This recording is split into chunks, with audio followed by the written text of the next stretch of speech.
Okay then guys, what's going on? Cloud Plays here and welcome back to another video here on the channel, and today we're talking about Hogwarts Legacy and the main reasons why I'm actually purchasing the game. There are so many amazing features inside of this game that in today's video we're going to tell you guys the best things that we think are coming through to the game and why it is so important that we just have to play it. So with that being said, if you haven't already, smash that beautiful blue thumbs up and subscribe with post notifications turned on. But before we get into it, a quick word from our sponsor. This video is sponsored by Forspoken, and Forspoken is an open world action RPG that allows players to explore a vibrant fantasy world, wield powerful magic and traverse the landscape using magical enhanced parkour. It doesn't get much cooler than that, but it does star a reluctant hero named Frey who uses her remarkable abilities to save Athia and its people from ruin. Whilst inside of the game you're going to be able to do ridiculous things such as making magic inside of the movement, attacking and support, and set switching between your abilities. You will have 4 different styles of skills and all will do something absolutely insane. Not only that, but if you guys are more in the customization things, you are going to be able to gear up with cloaks, necklaces and nails of which you can craft yourself. This makes for the game to be a bit more of a collection spree and being able to explore and gain the availability for the items and materials you need to craft said nail designs and stuff like that to boost your character to its maximum capacity. Once you've geared up and got all of the stuff you need, the rest of the world is an endless amount of possibilities, where you have a vast open world in front of you. Deciding what to do can be completely overwhelming, and should you explore ancient ruins, visit a guild tower, or pay your respects to the Tantus at the monument, let the world guide you into what will be and can only be an experience of the most. So head down to the description right now and click the top link in the description if you guys are interested and want to go and check out how to get hold of this game. Let's get on with the video. So Hogwarts Legacy has got numerous different things inside of its game period that look absolutely tremendous, but there are a few things which stand out to the most average eye that could be the most amazing part of the game and areas I could spend absolutely hours in. So with that being said, let's dive on into the first section. First of all, we have got the Room of Requirement. Although this is only a central hub and this is going to be where you brew your potions and change your character styles and the way that you can use transmog to change your outfits and stuff like that, there is so much more inside of this game than you can actually think of. The Room of Requirement is your central hub and you can customize that central hub to however you may please, and we are talking to the degree of carpets, the color of the flooring, the color of most items and objects.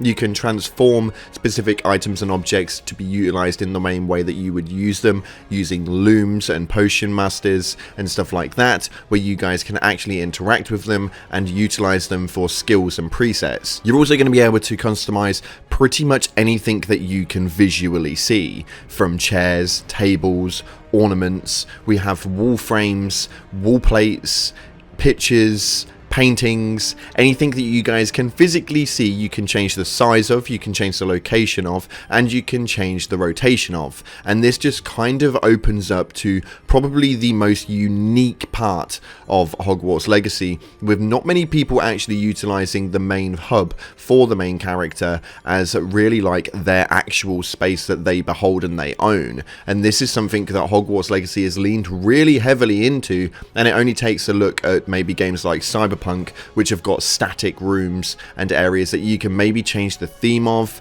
I don't know if they've got the availability to change it now, but there used to be a mod which enabled you to be able to change the theme of what your room looked like, but as an overall, it was just an overall theme.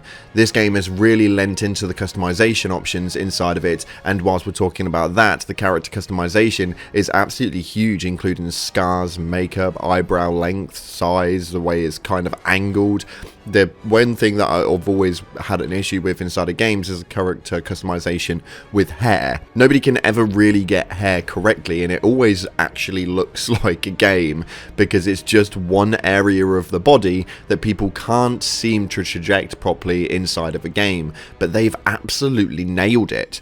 As far as customization goes in your character and its main central hub, it seems to be like the perfect comparable for what it is that you can actually use and what you want it to look like in the game. And whilst we're in the Room of Requirement, the main function in there, which I am so intrigued about and reckon I will spend so many hours in, is the Vivarium. Now, the Vivarium is a secret area which you are going to use to hold and look after and protect animals, magical beasts, and otherwise to be able to sort of like protect them. Now, you can obviously capture a lot of these things and be able to hold them inside of the Vivarium, which is almost like your own personal farm. You can breed specific beasts, you can breed things together, you can use creations, you can really just do pretty much anything in there that you would within, say, a farm simulator. It's kind of weird how excited I am about it, but the Vivarium for me is a lot like the Room of Requirement. You can customize everything in there, you can input so much in there, and you can change the way that everything looks inside of the Vivarium. Not only that, but you can also have a giant toy box where you can get things out and play with the magical beasts that you actually capture or save, however you want to call it. The only thing that does get me a little bit skeptical is there's nothing weirder than a room inside of a room where you hold beasts and animals that should be out in the wild and you capture them for your own fun. It's a little bit strange concept, but all the same, it is a really enjoyable concept to say the least. But the one and only biggest key feature in this game that has really got me entertained and intrigued is exploration. Now, we do know that a lot of things have been cut from the game and a lot of areas have been taken out of the game that may have been in there in the original platform for it, but exploration is something which is absolutely massive for me. And after some of the news that we've received just recently, which we're going to do a video about later on in a bit more detail because I feel like it should have its own video, we do know that there are a lot of different styles of exploration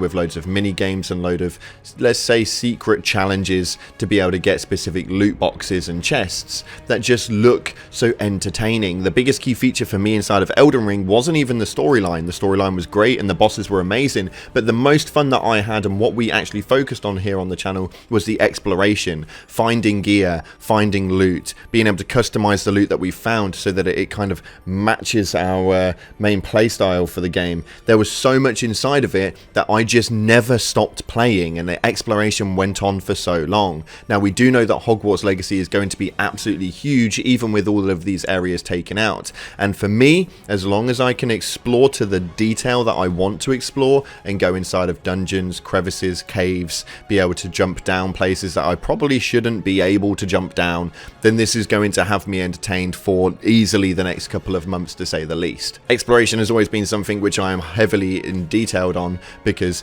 it's the unknown and the secrets that keep me going after the main storyline is actually finished. Now, these are just 3 details for things that I genuinely am looking forward to the most. I don't know what it is that you guys are looking forward to. Please let me know down in the comment section. We can get some discussions going, because maybe you may sway my mind. Maybe you will come up with some things that maybe I might enjoy a bit more than what that we're talking about today. But time consumption and replayability is a massive key feature to me, and I genuinely feel like this is something that we're going to see inside of Hogwarts Legacy. The replayability is going to be mental, and the time spent and lost is going to be even mentaler. But anyway, thank you so much again for watching, guys. Hopefully you have enjoyed. If you have, smash that beautiful blue thumbs up and subscribe with post notifications turned on. Appreciate all your faces, but as always, up until the next time, I'll see you in the clouds.